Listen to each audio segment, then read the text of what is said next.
마케팅을 M으로 쓰겠습니다. 다이렉트 마케팅은 우편 발송하는 거 맞아요? 네. 우리가 두 자로 뭐라 하죠? DM이라고 합니다. 자, 그 다음에 두 번째는 데이터베이스 마케팅이 있습니다. 데이터베이스 마케팅도 DM이라고 합니다. 그죠? 데이터베이스가 DB라고 하잖아요. 그래서 DB를 구축하는 것입니다. 그러니까 예를 들어서 우리가 앙케이트 조사를 하잖아요. 앙케이트 조사하면은 그 회원에 대한 정보, 잠재적 후원자에 대한 정보를 A4 한 장이나 2장 정도에 다 받을 수 있잖아요. 받아서 와서 기관에 와서 입력하는 거예요. 그게 바로 뭐라고요? 데이터베이스 구축하는 게 뭐라고? 데이터베이스 마케팅입니다. 아셨죠? 네. 인터넷 마케팅이 있습니다. 인터넷 마케팅은 대개 배너를 이용합니다. 그 다음에 메일을 보내는 이메일링 서비스, 이런 것들이 바로 인터넷 마케팅이라 볼 수 있습니다. 아셨습니까? 됐어요? 네. 많이 활용하고 있나요? 예, 많이 활용하고 있습니다.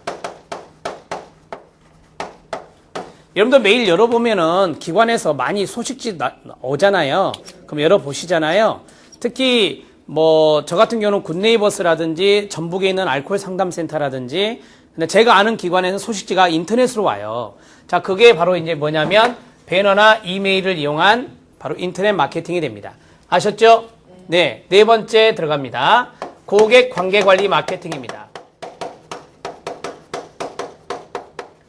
자, 고객 관계 관리 마케팅은 고객이라는 단어가 힌트가 돼요.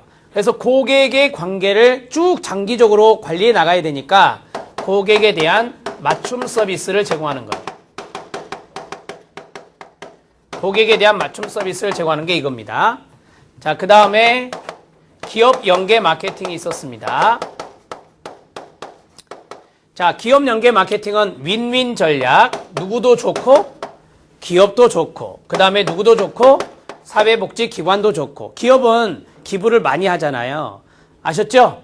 예. 실제적으로 기부금의 많은 부분은 기업체에서 줍니다. 비중이 상당히 많아요. 기업에서 주는 게. 그래서 기업이나 기관 둘 다 뭐 할 수 있다? 윈윈 할 수 있는 윈윈 전략이 바로 기업 연계 마케팅입니다. 자, 마지막 사회 마케팅 있나요? 자, 우리들이 아까 어떤 이야기를 했냐면 캠페인 이야기를 했습니다. 그 캠페인은 사익을 위한 게 아니라 뭐죠? 공익을 위한 겁니다. 뭘 위한 거다? 공익을 위한 거다. 그래서 공익 연계 캠페인 같은 경우는 사회 마케팅에 들어갈 수가 있습니다. 됐나요? 예. 자, 그러면 공익 연계 캠페인 같은 경우 첫 번째 1번.